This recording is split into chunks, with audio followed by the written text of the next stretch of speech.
Juniors, আপনারা দেখছেন Jannat LLB and institute of law, আর আমার নেম রেহমান। আজকের এই ক্লাসে আমরা আলোচনা করব আমরা যারা বর্ধমান ইউনিভার্সিটিতে 3 ইয়ার্স এলএলবি অনার্স পড়তে চাই, সেখানে সিলেকশন পাওয়ার জন্য এন্ট্রান্স এক্সামে আমাদের প্রিপারেশন কেমন হওয়া উচিত, এর সিলেবাস কী, এর প্রিভিয়াস ইয়ারের কোশ্চেনের কিছু আলোচনা, কোন কোন কলেজ আর ডিপার্টমেন্ট আমাদের আছে, কোনগুলো সরকারি কোনটা বেসরকারি, স্কলারশিপ আছে কি না, কোথায় কত টাকা ফিস, এই সব কিছু আজকে আমরা এই ক্লাসে জানব। তো আবারও বলি, আপনারা দেখছেন জান্নাত এলএলবি আর আমি রেহমান। আমার LLB government centre of legal education, formally law section, Hooghly Mohsin college থেকে। তো চলো আমরা শুরু করি আজকে আমাদের এই ক্লাস। তো আমাদের টপিক আজকে ইন্ট্রোডাকশন ক্লাস, যে how to crack BU CLAT. আমরা জানি পুরো পশ্চিমবঙ্গের মধ্যে বর্ধমান ইউনিভার্সিটি হচ্ছে একমাত্র ইউনিভার্সিটি যেখানে আমাদের 3 ইয়ার্স এলএলবি অনার্স করানো হয়, তাও সরকারিভাবে। শুধুমাত্র সরকারি নয়, সরকারির পাশাপাশি এখানে আমাদের আরও 3টি কলেজ আছে যেখানে আমাদের প্রাইভেটে ল পড়ানো হয়। তো বর্ধমান ইউনিভার্সিটির আন্ডারে মোট আমাদের ডিপার্টমেন্ট এবং কলেজ হলো 5টা যেখানে আমাদের ল পড়ানো হয় 3 ইয়ার্স এলএলবি অনার্স। তার মধ্যে প্রথম হচ্ছে আমাদের department of law, the university of Burdwan, এটা মেন ক্যাম্পাসে আছে। দ্বিতীয় হচ্ছে government centre of legal education, formally law section, Hooghly Mohsin college. তারপর হচ্ছে আমাদের জর্জ স্কুল অফ ল।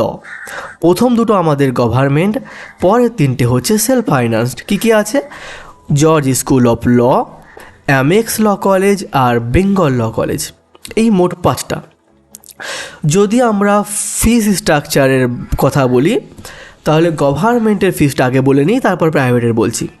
গভর্নমেন্টে যদি আমরা মেন ক্যাম্পাসে পড়ি, অর্থাৎ department of law, the university of বারওয়ানে পড়তে চাই, তাহলে এখানে আমাদের ফিস লাগতে পারে মোটামুটি সেমিস্টারে 3,500 টাকা মতো। আর যদি আমরা গভর্নমেন্ট সেন্টার অফ লিগাল এডুকেশনে পড়তে চাই, অর্থাৎ হুগলি মহাসিন কলেজে, এখানে আমাদের ফিস অনেকটাই কম, পার মান্থ 100 টাকা মতো, অর্থাৎ সেমিস্টারে 600 টাকা মতো ফিস পড়ে। কেন এত কম? এই জন্যে কম কারণ এটা পিওরলি গভর্নমেন্ট কলেজ আর হায়ার এডুকেশন ডিপার্টমেন্টের মধ্যে পড়ে, যেখানে আমাদের ইউনিভার্সিটি ওটাও গভর্নমেন্ট, কিন্তু ক্যাম্পাসে ওদের ফিস একটু আলাদা হয়, 3,500 টাকা ফিস, মোটামুটি খুব একটা বেশিও নয়। কিন্তু যদি প্রাইভেটের কথা বলি, তাহলে প্রাইভেটের ফিস হচ্ছে 3টে প্রাইভেট কলেজেরই ফিস যদি আমরা আলোচনা করি, তাহলে আমরা দেখব যে 1 লাখ থেকে 1,10,000 টাকা 3টে প্রাইভেট কলেজের ফিস, কম বেশি আছে। এবার 3টে প্রাইভেট কলেজের যে ফিসটা আছে, এটাও আমরা দেখব যে অন্যান্য পশ্চিমবঙ্গের কলেজগুলোর থেকে, প্রাইভেট কলেজগুলোর থেকে তুলনামূলক অনেক কম। এবার আমাদেরকে যদি সিলেকশন পেতে হয়, সেটা গভর্নমেন্ট কলেজ হোক বা প্রাইভেট কলেজ হোক, আমাদের র্যাঙ্ক দরকার, একটা র্যাঙ্ক আমাদের করতে হবে। কোনো রকম র্যাঙ্ক না করে তুমি কোনো কলেজে চান্স পাবে না। এবং আমাদেরকে যদি সিলেকশন পেতে হয়, যদি কোনো প্রাইভেট কলেজেও পেতে হয়, তবুও আমাদেরকে একটা র্যাঙ্ক সিকিউর করতে হবে। লাস্টের দিকে র্যাঙ্ক করলে আমরা প্রাইভেট কলেজও পাবো না। আমার অনেক বন্ধুবান্ধব ছিল যারা প্রাইভেট কলেজেও চান্স পায়নি, পরবর্তীতে তারা অন্যান্য বাইরে যে সমস্ত প্রাইভেট কলেজ আছে বেশি ফিস দিয়ে সেখান থেকে পড়তে হয়েছে। তাহলে মোটামুটি আমরা ফিস স্ট্রাকচারটাও বুঝতে পারলাম যে কত টাকা আমাদের ফিস। এবার আমরা চলে আসবো সিলেবাস, স্ট্র্যাটেজি এবং প্রিভিয়াস ইয়ার কোশ্চেন সম্বন্ধে কিছু আলোচনা। যদি আমরা এর গুগলে তুমি সিলেবাস লিখে সার্চ করো বা কোথাও সার্চ করো, তো বর্ধমান ইউনিভার্সিটি অতি পুরনো একটা সিলেবাস দেয়। এই এক্সামের কোনো পার্টিকুলার সিলেবাস তারা নতুন করে আপলোড করেনি। সুতরাং সিলেবাস যারা ভাববে যে এটা আছে, এটা সিলেবাসকে আমরা পিডিএফ আকারে পেয়ে যাব, তারা কখনোই পাবে না। এটা আমাদের ভুল ধারণা। তো আমার কাছে 2012 থেকে 2025 অবধি যত বছরের কোশ্চেন পরীক্ষা হয়েছে, সব বছরের কোশ্চেনই আছে। তো সবগুলো পর্যালোচনা করে আমি আজকে সিলেবাসটা তোমাদেরকে বলবো, আর স্ট্র্যাটেজি কেমন হওয়া উচিত সিলেকশনের জন্য সেটাও আমি বলবো। আর আমাদের কোচিং নেওয়া উচিত কি না, বা বিনা কোচিংয়ে সিলেকশান পাওয়া যায় কি না, সেটাও আমি বলবো। তো সবার আগে যদি আমরা সিলেবাস দেখি, সিলেবাসের আমাদের মোট দুটো টপিকে কোশ্চেন হয়, একটা হলো ইংলিশ আর একটা হলো আমাদের জেনারেল নলেজ জিকে। এবার জিকের মধ্যে স্ট্যাটিক জিকে আছে, কারেন্ট অ্যাফেয়ার্স আছে, সবগুলোকে আমি ভাগ ভাগ করে আলোচনা করব। যদি আমরা ইংলিশে আসি তাহলে ইংলিশে তিনটে জায়গাতে কোশ্চেন হয়, একটা হলো ডেসক্রিপটিভ রাইটিং, দ্বিতীয় হলো গ্রামার, তৃতীয় হলো ভোকাবুলারি। এবার এগুলো আমরা সবাই জানি, তাহলে কেন ডিসকাস করছি একটু পরে বুঝতে পারবে যে আমাদের প্রিপারেশান কোনটা কেমন করে করা উচিত। এটাই হচ্ছে আমার বলার মেন উদ্দেশ্য। তো ডেসক্রিপটিভ রাইটিং আমরা দেখব। তো ডেসক্রিপটিভ রাইটিং আমরা 2012 থেকে 2025 সাল অবধি যদি কোশ্চেন পেপারগুলোকে দেখি তাহলে আমরা দেখব মোট কোশ্চেন হয়েছে 5 জায়গা থেকে, কখনো এটা এসছে কখনো ওটা এসছে। সুতরাং যদি আমরা রিস্ক না নিই, কারণ কোশ্চেন প্যাটার্ন প্রায় চেঞ্জ হয়, ইংলিশ বলে দিয়েছে, সুতরাং ইংলিশের কোনো মা বাবা নেই, যেখান থেকে কোশ্চেন হতে পারে। এবছর এসে দিল, পরের বছর দিয়ে দেবে লেটার, হতেই পারে এমন। সুতরাং লাস্ট বছরের কোশ্চেন থেকে প্রিপারেশান করো না, আমি বলবো ঝুঁকি নেবে না, সবগুলোকে আমাদের পড়তে হবে। তো যদি আমরা 2024-25 কোশ্চেন দেখি তাহলে এসেছিল আর কি ছিল, comprehension of a given passage. একটা প্যাসেজ দেওয়া ছিল, সেখান থেকে আমাদের ডিফারেন্ট কোশ্চেন হয়েছে, সেই কোশ্চেনগুলোর অ্যান্সার করতে হয়েছে। আর এসে তো আমরা বুঝি প্যারাগ্রাফের মতো, তাই না? এসে কী করে লিখতে হয়, কম্প্রিহেনশন কীভাবে করতে হয়, সবগুলোই শেখাবো পরপর। আজকে আমরা একটা বেসিক ইন্ট্রোডাকশান পেয়ে নিই। পরে হচ্ছে আমাদের কি, যদি আমরা এর আগে কোশ্চেন দেখি এর আগের ইয়ারগুলোতে, তাহলে কি এসেছিল না এডিটোরিয়াল লেটার, যেটা আমরা কোনো নিউজ পেপারের এডিটরকে লিখে থাকি, এটাও শেখাবো। তারপর কি ছিল না প্রেসিজ রাইটিং, যে সংক্ষিপ্তকরণ, একটা বড় প্যারাগ্রাফ দেওয়া হবে সেটাকে সংক্ষিপ্ত করতে হবে, এটাও শেখাবো।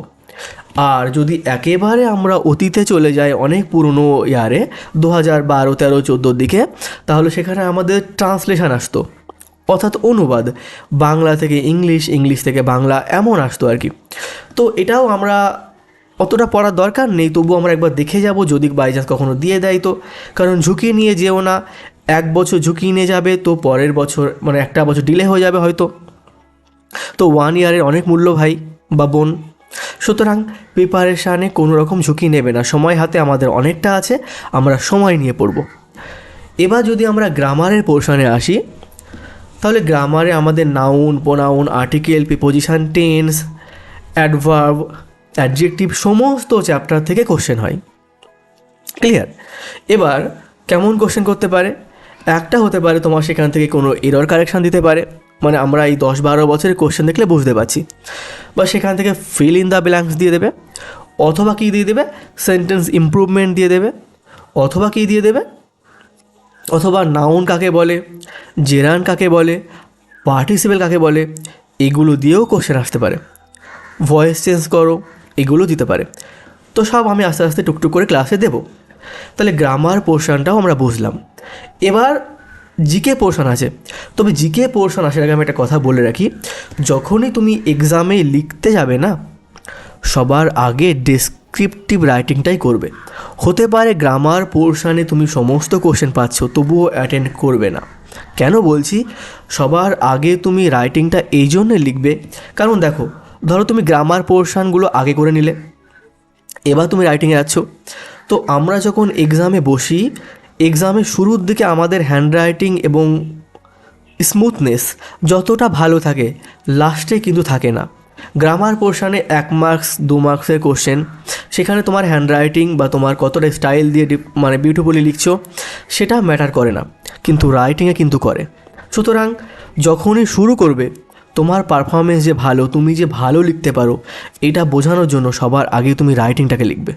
এবং রাইটিং পোর্শনে আমরা দেখেছি 15, 20, 10 করে যদি 2-3 থেকে কোশ্চেন হয়, সেখান থেকে তুমি যদি একটা ভালো মার্কস ক্যারি করতে পারো, তাহলে পরের পোর্শনগুলোতে তুমি নাম্বার পেয়ে গেলে একটা সিলেকশনের জায়গা পেয়ে যাবে। সুতরাং রাইটিংটাকে মোটেও হেলাই ফেলাই নেবে না, রাইটিংটাকে ভালো করে প্রিপারেশান করবে। কারণ এই পোর্শনটা সবাই পেরে যায়। রাইটিং কী করে সবাই মনে করে যে নর্মাল লিখে দিলেই হলো, এমনটা নয়, আগে থেকে প্রিপারেশান করে যাবে যেন এক্সামে আনকমন না মনে হয়। দ্বিতীয় হলো গ্রামার পোর্শন আমরা করব। আর আমাদের জিকে পোর্শন, জিকে পোর্শনের মধ্যে স্ট্যাটিক জিকে, মানে যেগুলো আমাদের চেঞ্জ হয় না, যে ইন্ডিয়ার ফার্স্ট চিফ জাস্টিস কে ছিল, কলকাতার ফার্স্ট চিফ জাস্টিস কে ছিল, প্রথম ল মিনিস্টার কে ছিল, প্রথম হোম মিনিস্টার কে ছিল, মানে স্ট্যাটিক জিকে। আর কারেন্ট অ্যাফেয়ার্স কেমন করে পড়বে? কারেন্ট অ্যাফেয়ার্স এখন থেকে পড়ার কোনো প্রয়োজনই নেই। কেন প্রয়োজন নেই? কারণ দেখো, আমার সময় আমি যখন কারেন্ট অ্যাফেয়ার্স পড়ছিলাম না, তো আজকে আমি মিনিস্টারিতে কে কে আছে পড়েছি, কালকে দেখলাম গভর্নমেন্ট পড়ে গেছে, মিনিস্টারি চেঞ্জ হয়ে গেছে। সিডিএস বিপিন রাওয়াতের মুখস্থ করেছিলাম, বিপিন রাওয়াত 2 দিন পরে মারা গেলেন। তো কারেন্ট অ্যাফেয়ার্স চেঞ্জ হয়ে যায়। সুতরাং কারেন্ট অ্যাফেয়ার্সকে এখন থেকে পড়ে সময় নষ্ট করবে না। এক্সামের দেখবে কোশ্চেন প্রিন্ট হয় কখন? এক্সাম হওয়ার 15-20 দিন আগে অবধি। এক্সামে 2 দিন আগের পর্যন্ত কারেন্ট অ্যাফেয়ার্স পড়ে তোমার কোনো লাভ নেই। এক্সামের 15-20 দিন আগে অবধি কারেন্ট অ্যাফেয়ার্স পড়বে। কীভাবে পড়বে? সমস্ত পড়া তোমার শেষ হয়ে গেল, লাস্ট মান্থে গিয়ে তুমি কী করবে, যে 6 মাস বা 1 বছরের দেখবে কারেন্ট অ্যাফেয়ার্সের পিডিএফ পাওয়া যায়। যদি না পাও তো আমাকে বলবে, হোয়াটসঅ্যাপে আমি পাঠিয়ে দেবো। সেখান থেকে পড়ে নেবে, বা অ্যাচিভার্স বা এমন কোনো ম্যাগাজিন তুমি পড়তে পারো, পড়লে তোমার কভার হয়ে যাবে 1 লাইনার কারেন্ট অ্যাফেয়ার্স। আর স্ট্র্যাটেজিকে তো বললাম। এবার আমার যেটা বলার সেটা হলো, সেলফ প্রিপারেশান করা উচিত না কোচিং নেওয়া উচিত? এটা অনেকের কোশ্চেন।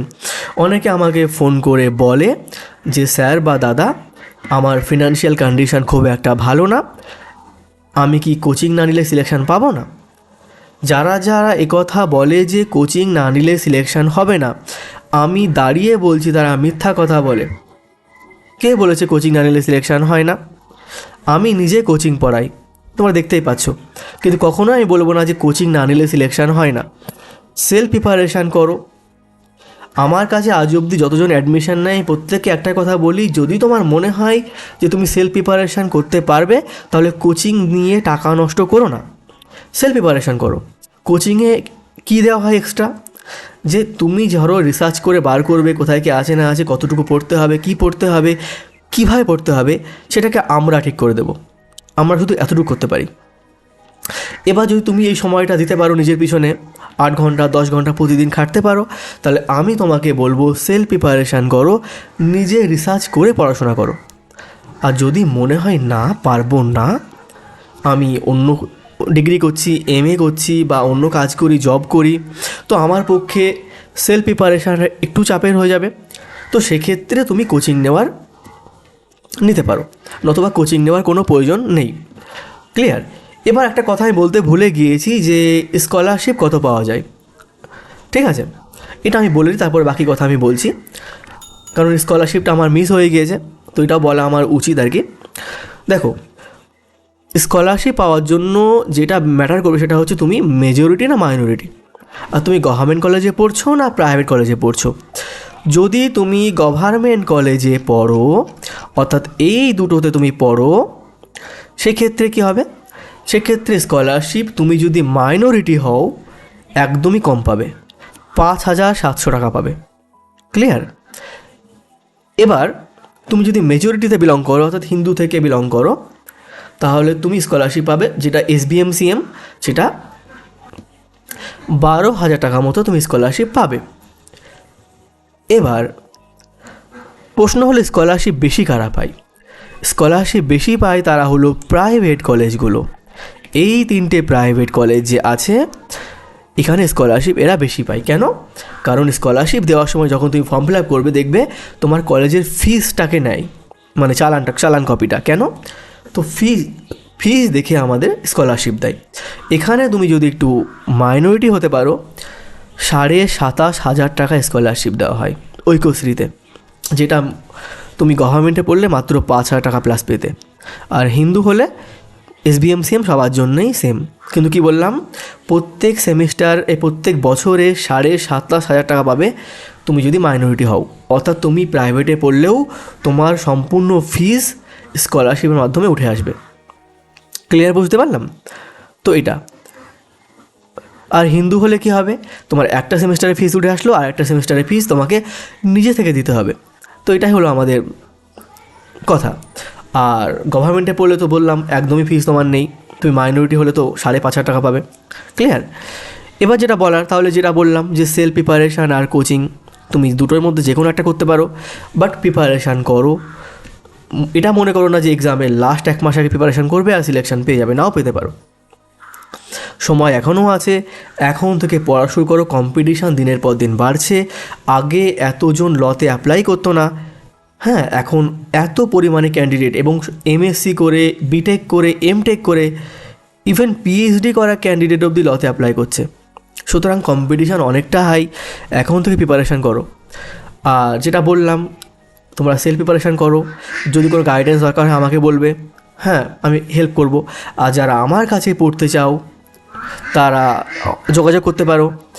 আর না পড়লেও ইনফরমেশান পাওয়ার জন্যে এই হোয়াটসঅ্যাপ গ্রুপ জয়েন করার জন্য এই নাম্বারে মেসেজ করে রাখো, অথবা ডিসক্রিপশানে লিঙ্ক দেওয়া থাকবে, সেখান থেকে কন্ট্যাক্ট করতে পারো। তো এটাই আমার বলা ছিল আজকে। তো পরের ক্লাসে আমি, পরের ভিডিওগুলোতে টুকটুক করে ক্লাস, মানে এক একটা ক্লাসে আমি রাইটিং, গ্রামার এগুলো শেখাবো, ঠিক আছে? তো সেখান থেকেও তোমরা দেখতে পারো। তো যারা কোচিং পড়তে চাও তারা আমাকে এই নাম্বারে যোগাযোগ করবে এবং হোয়াটসঅ্যাপ গ্রুপ জয়েন করতে পারো। তো যেটা বলা সেটা হচ্ছে, এই চ্যানেলটিকে সাবস্ক্রাইব করবে আর ভিডিওটিকে লাইক শেয়ার অবশ্যই করো। তো তোমরা দেখছিলে the Jannat LLB and institute of law by Rehman. 9382776421 এটা আমার নাম্বার। ধন্যবাদ, ভালো থাকবে, জয় হিন্দ।